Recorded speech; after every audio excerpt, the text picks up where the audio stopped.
Alors le mot adamas, c'est l'origine du mot diamant. Le mot adamas veut dire, a été retrouvé dans la littérature grecque et veut dire dressé, imbattable. On dit que le diamant est indressable d'ailleurs, parce que c'est le matériau le plus dur. Sa dureté et toutes ces caractéristiques qu'on va voir, qu'on va découvrir petit à petit, lui ont conféré justement des histoires mystiques, des forces magiques qu'on retrouve dans les légendes et les mythes de vieux bouquins de l'histoire. Alors petit à petit, les mines indiennes vont se vider et les premières mines du XVIIIe siècle vont être découvertes au Brésil. Ensuite, en Afrique du Sud, en 1866, où justement la grosse firme de production De Beers va être créée. De Beers aujourd'hui est le premier extracteur de minerais dans le monde, le premier extracteur de diamants. Donc il possède à peu près 60% de toute l'exploitation minière de diamants dans le monde.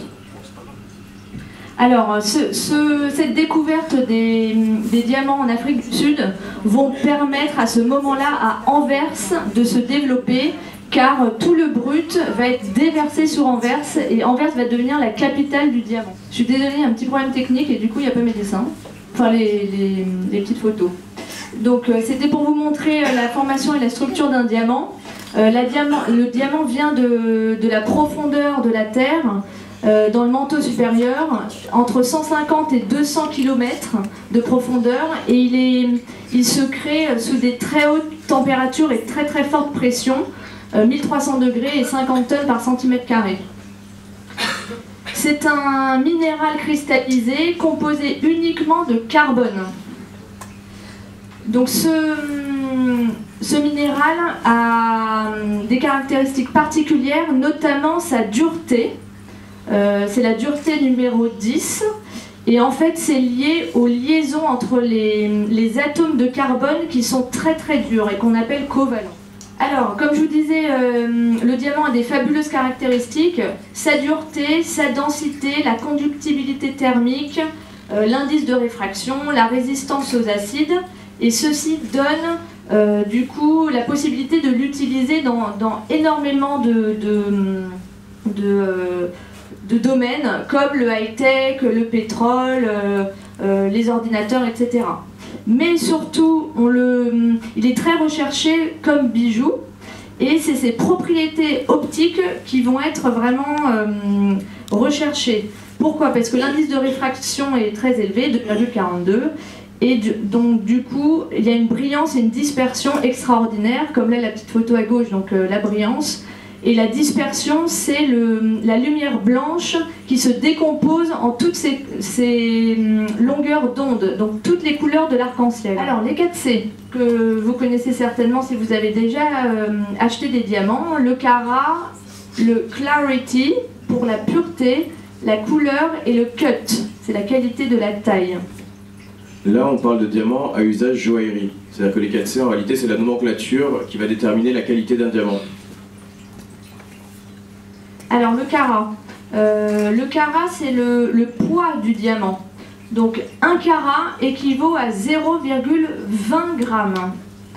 Le carat peut être aussi décomposé en points, mais ça c'est plus pour les professionnels. On dit que 1 carat égale 100 points. Alors d'où vient le mot carat? Le mot carat provient de l'arbre qu'on appelle le caroubier. En fait, à l'époque, les bijoutiers cherchaient un outil pour pouvoir peser leurs bijoux et les pierres, et du coup, ils ont utilisé la graine de la gousse du caroubier qui avait un poids toujours unique, constant, qui était de 0,2 g. Voilà, donc ça vient de là.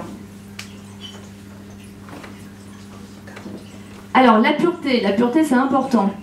Quand on parle de pureté, on parle de degré de pureté du diamant.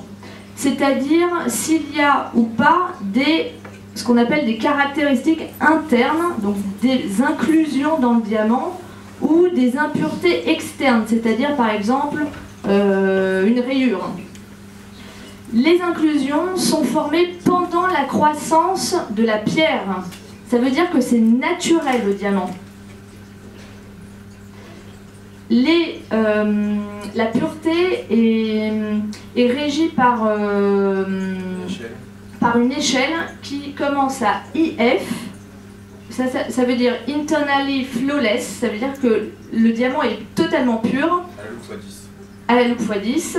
Jusqu'à SI2, P1, là les inclusions sont largement visibles à l'œil nu. Alors, il n'y a pas de mauvais ou de bonne pureté, chacun choisit sa pureté comme il l'entend, en fonction de si les inclusions le gênent ou pas. Toi, sur le terrain, tous les jours, tu as l'habitude de vendre quel type de pureté? C'est-à-dire que la plupart des clients te demandent quel type de pureté? Alors, on vend plus jusqu'à VS2. Donc VS2, ça veut dire Very Small Inclusion. Les inclusions sont invisibles à l'œil nu. Il y a des inclusions, mais elles restent invisibles à l'œil nu et visibles avec une loupe x10. Il n'y a toujours pas de questions sur la pureté? On a rien et on écoute. D'accord. Alors ensuite, il y a un deuxième C important, c'est la couleur. Donc, la couleur, toutes les couleurs dans le diamant existent, toutes les couleurs de l'arc-en-ciel. En revanche, en général, on recherche plus les diamants incolores. Ça représente le diamant parfait, la perfection. Notamment, cette couleur parfaite, l'incolore, est pareil. Et il y a une échelle pour les noter, et donc ça commence à D jusqu'à Z. D, E, F, vous êtes dans l'incolore, après G, H et J dans le blanc, et après on passe dans le jaune. C'est dû à quoi le jaune? Alors, tous les diamants, 95% des diamants sont normalement blancs. Ces diamants-là ont les atomes de carbone, 100% d'atomes de carbone. Mais dans la nature, les choses ne sont pas toujours parfaites et des petits atomes d'azote vont se glisser à la place des atomes de carbone. Ça va donner la couleur jaune au diamant. Voilà, donc tout ça reste naturel. Et au niveau prix sur la jaune? Alors, très bonne question. Comme je vous disais, le diamant parfait que tout le monde recherche, c'est l'incolore, ça va lui donner de la valeur. Les diamants DEF coûtent plus cher, plus on descend dans l'échelle et plus le prix va baisser. Le D c'est le plus cher, le Z même si on n'en vend jamais, en général on va jusqu'à I ou J, le I et J vont être moins chers.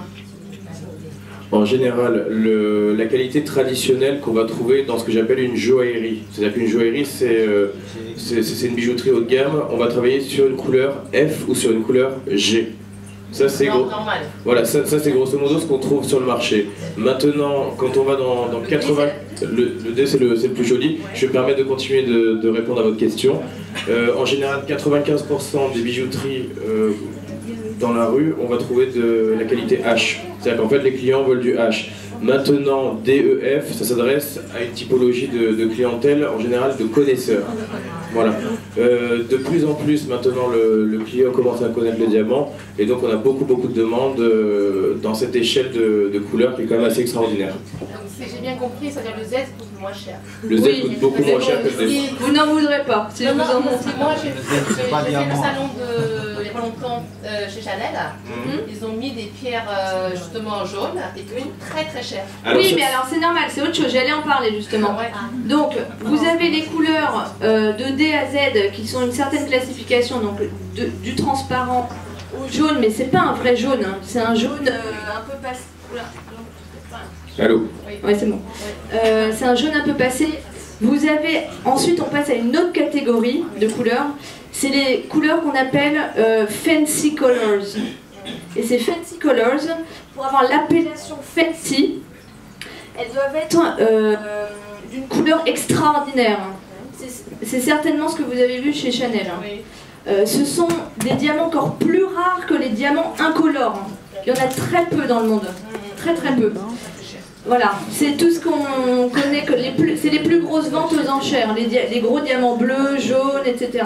Il ne faut pas faire un amalgame entre donc, un diamant qui est légèrement teinté par rapport à l'azote et un diamant qui est ce qu'on appelle fancy color, donc qui est un vrai jaune, qui est un vrai rouge, qui est un vrai bleu. C'est-à-dire qu'un vrai bleu coûte 100 fois plus cher qu'un vrai blanc. C'est-à-dire qu'un vrai bleu, ne serait-ce qu'un demi-carat, on peut avoir des pierres à 40-50 000 euros. Voilà, ce sont des pierres qui sont réservées à des collectionneurs ou à des personnes qui veulent vraiment avoir des choses exclusives dans leur collection. Naturel. Il y a du diamant à couleur modifiée, ça existe. On part d'une base jaune par exemple, on va lui faire, on va le mettre sous haute température, haute pression, ça va modifier sa couleur. Mais il y a une modification par l'homme. Voilà. Dès qu'il y a une modification par l'homme, le diamant perd énormément de valeur. On va continuer sur un des 4C, je pense qu'il est un des plus importants. Alors, ensuite, donc c'est le dernier des 4C, c'est la cut. Donc en français, taille. Alors, on sait que le diamant est très brillant. Donc il y a ces caractéristiques optiques naturelles qui font que le diamant est très brillant, mais il y a aussi la main de l'homme. Pour qu'un diamant brille bien, il faut qu'il soit bien taillé. Et ça aussi, c'est régi sur une échelle. Ça va de excellent à pauvre. Comme vous pouvez le voir sur le dessin, le petit diamant au milieu à gauche est plat. Celui du centre est bien taillé et celui à droite est allongé. Celui qui va le mieux briller, ça sera celui du centre. Pourquoi? Parce que ses proportions et la symétrie des facettes sont excellentes. Du coup, toute la lumière qui rentre dans le diamant va être renvoyée. Si le diamant n'est pas bien taillé, vous avez une perte de lumière. Il y a une partie de la lumière qui va rentrer dans le diamant et une autre partie qui va ressortir par le bas et pas par le haut. Du coup, votre diamant sera moins brillant. Et sinon, après, au niveau prix, parce que ça joue aussi la profondeur. Ce qui se passe, c'est que, je me permets de répondre, la qualité de la taille influence beaucoup le prix, c'est toujours pareil. C'est-à-dire que il y a 20 ans de ça, on ne parlait pas de ce type de critères. Aujourd'hui, maintenant que c'est très standardisé, sur les certificats, on parle toujours des critères de taille. Grosso modo, entre une pierre très moyennement taillée et une pierre parfaitement taillée, on peut avoir un différentiel de 15 à 25% en fonction du coût en carat. Exactement, c'est-à-dire que maintenant ce qui est très recherché forcément ce sont les pierres qui sont le mieux taillées. Il y en a de plus en plus sur le marché parce que la main d'œuvre est de plus en plus connaisseuse, donc elle connaît très très bien son travail. Voilà. On a la chance aujourd'hui, donc en 2013, d'avoir en stock 90% des pierres qui sont toujours très bien taillées. Maintenant, vu que tout est standardisé, c'est marqué sur les certificats qui accompagnent les diamants. C'est-à-dire qu'aujourd'hui, enfin, je pense que tu vas en parler après. Oui, je l'ai. Oui, donc on va en parler après. Donc en fait, tout est indiqué. Et Chloé va nous raconter un petit peu ce qui est marqué sur le certificat. Donc, comme je vous disais tout à l'heure, la couleur et la pureté, à la limite, chacun choisit ce qu'il veut.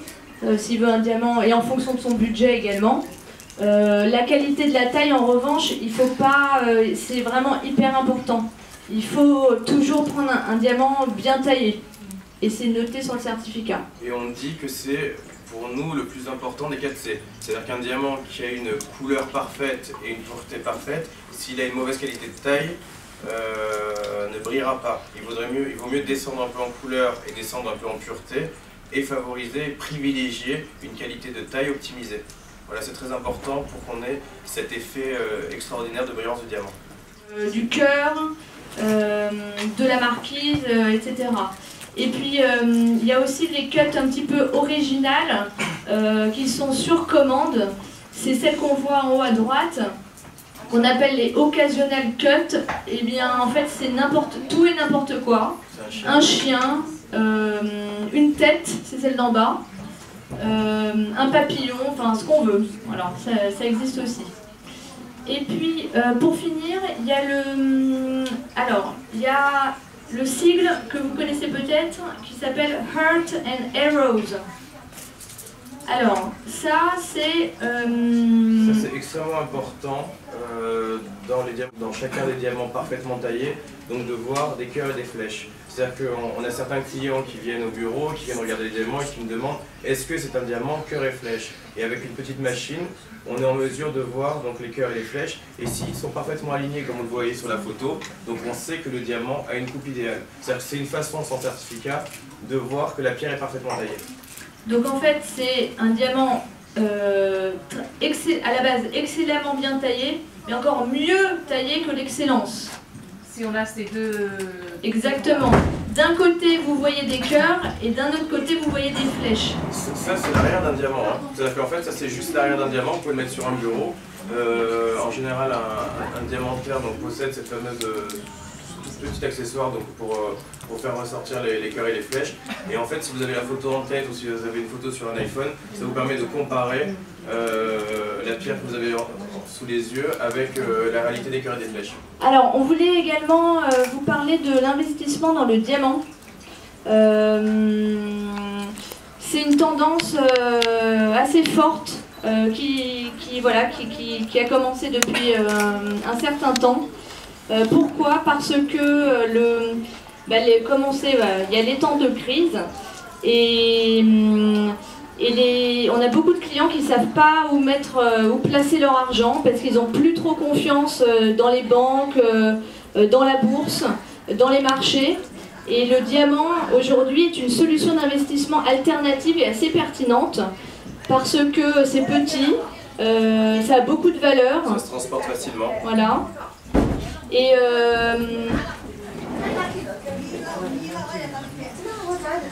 Attends 2 secondes, on va continuer. Préférentiel. Et ça va de... Alors, il faut aussi bien savoir choisir son diamant investissement parce que on va pas choisir un diamant pour l'investissement comme on choisit un diamant pour son bijou. C'est différent comme achat. Et on va choisir plutôt des pierres de belle qualité.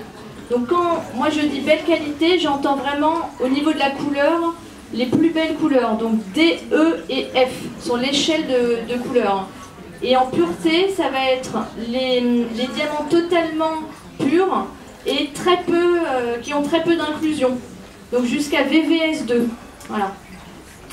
Il est aussi préférable d'acheter du diamant qui fait minimum 1 carat.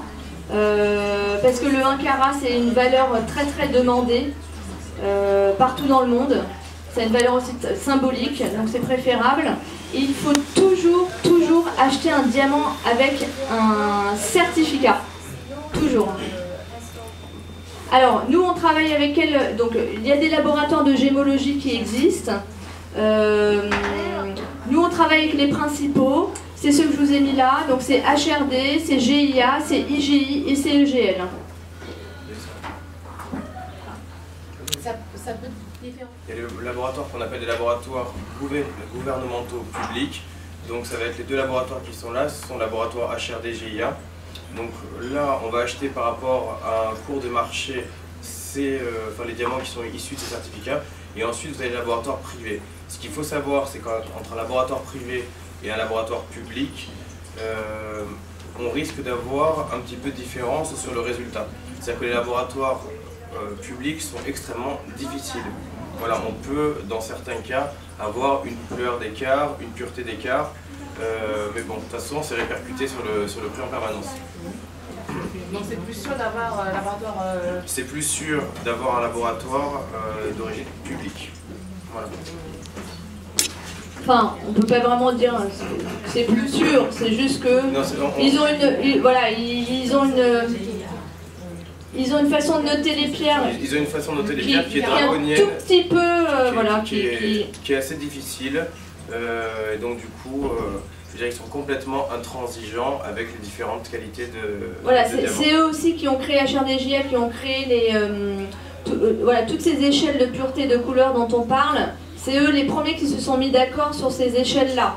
Donc c'est eux qui vont les respecter le plus. C'est pas parce que vous achetez un diamant IGI ou EGL que vous êtes fait avoir. Nous on en vend énormément.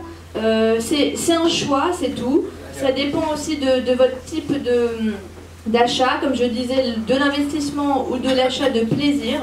On a plein de clients qui veulent du EGL parce que pour eux c'est le plaisir et que ça leur fait économiser un petit peu et qu'ils ont quand même une très belle pierre parce que nous on s'assure aussi derrière que le certificat corresponde bien à la qualité du diamant. Voilà, donc à vous de choisir lequel vous préférez. La plupart des personnes qui achètent du diamant investissement, en tout cas aujourd'hui dans ce qu'on a l'habitude au quotidien, achètent des pierres certifiées par un laboratoire non gouvernemental. Après c'est vraiment un choix de client. Voilà, aujourd'hui à Hong Kong on a plus l'habitude de vendre du GIA, à Paris on va plus vendre du HRD, du IGI ou du EGL parce que nous avons la demande client. Maintenant, enfin, je veux dire, nous sommes des chasseurs de pierres, donc quel que soit le produit qu'on nous demande, ben, on est en mesure de le fournir au meilleur tarif du marché. Est-ce que tu as parlé d'Anvers aussi, et des tarifs d'Anvers? Non, pas du tout. Non, donc à partir d'un certain montant, donc en général on travaille sur du diamant investissement à partir de 40-50 000 euros. On s'engage à racheter donc à la date d'anniversaire, donc 12 mois après, le produit à moins 5%, juste après 12 mois. Donc en fait ça vous montre que les marges qu'on fait là-dessus sont assez faibles et que grosso modo on est garanti sur nos tarifs de rachat et sur nos tarifs de vente. Voilà, maintenant je pense qu'il n'y a pas d'intérêt de faire ça. Le diamant, je pense qu'il faut le garder entre 5 et 10 ans. Voilà, autre chose qu'on propose, c'est qu'on propose donc une livraison de pierres à Hong Kong et directement aussi China Mainland. Bon, après ça c'est des choses dont il faut qu'on discute, mais vu qu'on a la structure qui est sur place et qu'on a du personnel là-bas, donc on est en mesure de répondre grosso modo à toutes les demandes. Voilà, que ce soit des demandes parisiennes, des demandes françaises, des demandes européennes ou des demandes asiatiques. C'est sur acheter à Anvers, acheter à Paris. Oui, la différence entre Anvers et Paris. C'est si bon marché que ça. Le mec dit mais tu rigoles mon fils, c'est grosso modo 3 fois et demi plus cher que ce que je vends à mes clients. Donc en fait, il ne faut pas se fier à 100% aux idées reçues, il faut savoir où on va acheter. Nous avons un bureau à Anvers et nous avons un bureau à Paris. La marchandise c'est très simple, elle vient d'Afrique du Sud, donc elle sort de terre. Ensuite elle est taillée à Bombay, elle peut être taillée à Anvers, elle peut être taillée en Chine et ensuite donc elle revient sur des places qu'on appelle des hubs ou des grands centres commerciaux. Comme je vous l'ai dit tout à l'heure, c'était New York, c'était Hong Kong, c'était Bombay, c'était Dubaï, c'était Tel Aviv. Voilà, et grosso modo, donc ces marchandises-là, donc je suis courtier, j'achète donc dans ces différentes places donc de différents diamants, et donc que je le vende aux personnes qui viennent à Anvers ou que je le vende à Paris, le tarif est complètement identique. Voilà, donc en fait, il ne faut pas se fier aux idées reçues. Je pense que le plus important, c'est de comparer ce qui est comparable et de faire sa propre idée. Donc j'ai souvent des clients touristiques, enfin souvent des Chinois ou des clients d'origine russe qui vont faire un tour à Anvers. Donc je leur dis, vous savez ce que vous faites? Achetez pas tout de suite à Paris, allez faire votre voyage à Anvers. Ce que je vous propose, c'est aller voir notre bureau aussi à Anvers, faites un comparatif des tarifs, et ensuite vous verrez que les prix qu'on propose à Paris ou qu'on propose à Anvers sont exactement les mêmes. La différence, autre chose, c'est que quand les clients donc, achètent des marchandises facturées pour faire une détaxe, la TVA belge est de 21%, la TVA française est de 19,6%, et donc nous on propose une détaxe globale à 19,6%. C'est pas comme quand on va au Galeries Lafayette, on achète un produit et on récupère 14 ou 15%. C'est-à-dire que la TVA est remboursée intégralement. Vous avez des questions peut-être sur la pas vraiment que c'est moins cher. Ce qui est moins cher en fait, c'est le business model du professionnel qui décide de faire le commerce de son diamant. Donc si j'achète 7% moins cher et que je travaille avec un taux de marge de 10%, vous savez que quoi qu'il arrive, ça sera moins cher. De vous donner des vraies garanties de tarifs et de qualité des marchandises. C'est la seule chose qui est importante. Voilà, j'ai eu des clients, là il y a un mois, j'étais sur Anvers. Je fais un rendez-vous, un gros rendez-vous avec un couple de Français. Ils me sortent la copie du certificat. Oui, ils me sortent ils avaient pris en photo la copie d'un certificat qu'ils avaient vu dans une boutique à côté de la gare. C'était un moyen pour eux de négocier encore le tarif.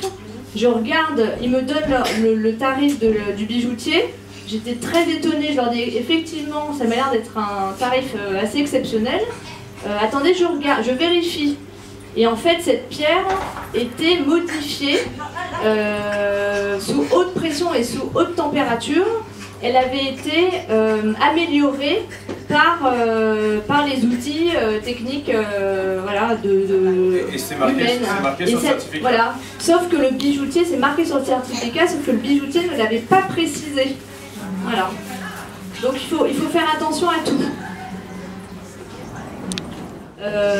C'est un testeur de diamant. Déjà, on sait si c'est vraiment du diamant ou c'est un autre type de pierre. Déjà, on a ça. Ensuite, on a notre œil d'expert et notre loupe. Et ça, c'est quand même le meilleur moyen. On a fait des formations, les diplômés, etc. Donc, on connaît le diamant. Il n'y a qu'un expert qui pourra vous dire si le diamant voilà, correspond bien à son certificat. Il y a un moyen d'être sûr que votre pierre est toujours là si vous l'emmenez par exemple chez un autre bijoutier. Vous pouvez aussi graver une petite phrase, celle que vous voulez. Oui, sur la pierre, ça existe. Un petit cœur, un petit je t'aime, un petit. Voilà, ça existe aussi. On peut tout faire maintenant. Il y a beaucoup de clients qui demandent de graver un message personnel sur cette partie-là du diamant. Voilà, comme ça ils savent que quoi qu'il arrive, s'ils veulent changer de monture, ils peuvent retrouver la petite. Ça se peut qu'en chez un bijoutier de monter sur par exemple, ils peuvent changer la pierre sans prendre la personne. Oui, ça se peut. Ça arrive, mais c'est rarissime. C'est-à-dire que je pense que la personne qui fait ça risque beaucoup pour pas grand-chose. Ah oui. C'est rare, mais ça arrive. Dans tous les cas, je veux dire, il faut toujours se poser la question quand le prix est trop bas, pas trop bas, ou quand il y a une grosse possibilité de négocier. C'est-à-dire que demain, vous arrivez, bonjour, ça coûte 50 000, vous dites je t'achète 25 000. Si la personne vous dit oui, c'est que pour moi il y a un souci. Voilà, je pense qu'il faut avoir quand même une constance dans ces tarifs. Et je pense que aussi il est important que l'acheteur ait la clairvoyance de ce qu'il achète. On est rue Buffo, donc c'est à côté des Galeries Lafayette. Et c'est là en fait où vous avez tous les ateliers parisiens de joaillerie. Vous avez les différents cœurs de métier. Le sertissage, c'est le professionnel qui place la pierre dans la monture. Vous avez le joaillier en lui-même qui va fabriquer la monture. Vous avez le polisseur, le rodieur qui va blanchir la monture. Donc vous avez tous ces professionnels du métier qui sont là. Et nous sommes au cœur de ces ateliers. Et on fabrique donc dans les mêmes ateliers que les grandes marques, puisque les grandes marques également sous-traitent. Ils ont leurs ateliers, certains, je ne vais pas les citer, mais sur la place Vendôme, mais ils ont également les ateliers qui sous-traitent à côté de chez nous. Et on crée vraiment des montures, voilà, à travers le savoir-faire traditionnel français. Et c'est avec plaisir d'ailleurs qu'on vous montre, si vous voulez faire une visite dans nos ateliers, c'est avec plaisir.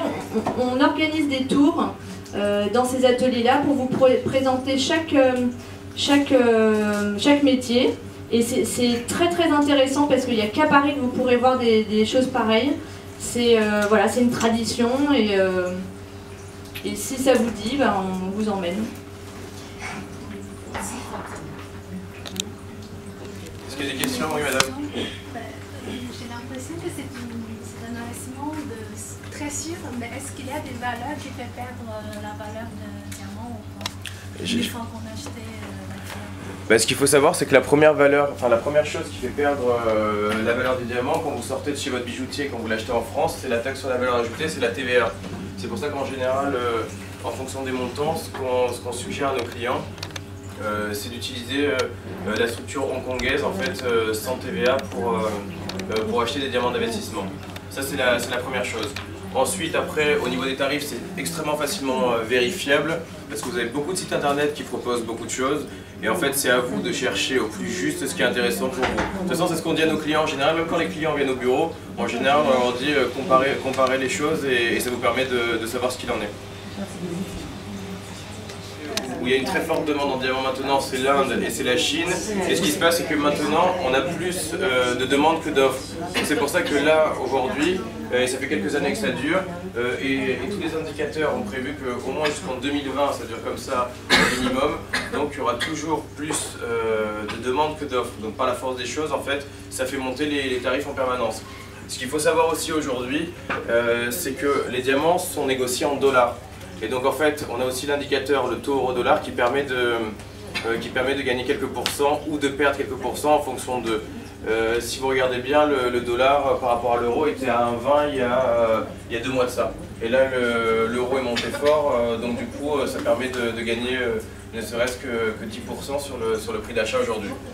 Mais pour l'instant, il n'y a pas d'indicateur qui permette de dire que le diamant va baisser. Ensuite, comme je vous dis, on n'est pas au casino. C'est-à-dire qu'on ne peut pas garantir qu'on achète 1 et qu'on va faire 10 derrière. On peut juste garantir que grosso modo, il faut être réaliste quand même dans cette montée du diamant. On a vu que sur les dernières années, ça monte de 6 à 10%. Voilà. Bon. Enfin, soit vous revendez donc à votre professionnel, soit vous revendez...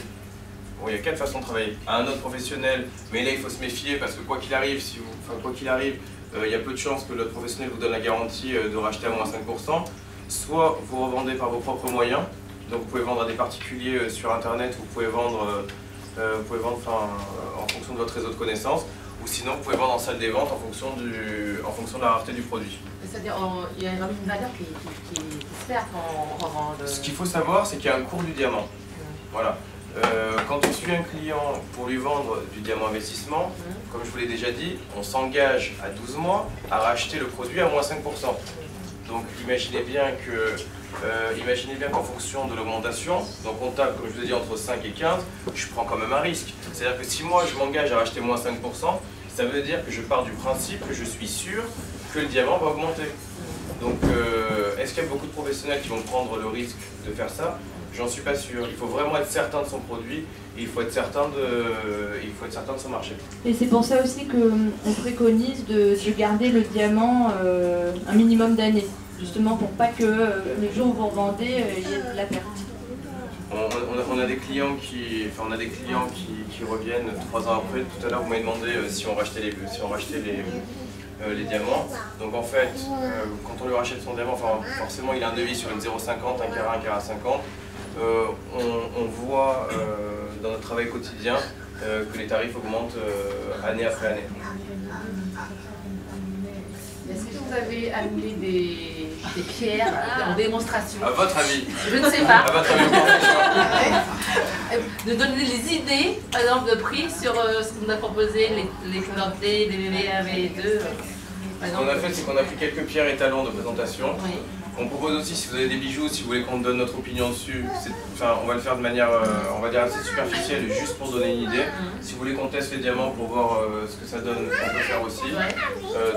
Si vous voulez, après qu'on vous donne des tarifs, on vous donnera, on préfère vous donner ça plutôt au showroom ou par email. Je vais vous donner des cartes de visite et si vous voulez les tarifs, nous on est très compétents par email. C'est-à-dire que quand vous nous envoyez un email, bonjour je veux ça, on est très bon sur la réponse. Parce que le diamant adore la graisse. Donc tout ce qui est savon, graisse des mains, etc., crème, tout ça, ça se colle complètement sur le diamant. Et du coup, il faut le laver le plus souvent possible pour que toute la brillance soit toujours... Mais ça brûle pas. Hein. Non, ça brûle pas. Bon, n'oubliez pas votre bijou dans la casserole, mais sur le feu, mais ça brûle pas. Ouais, mais ça quand même.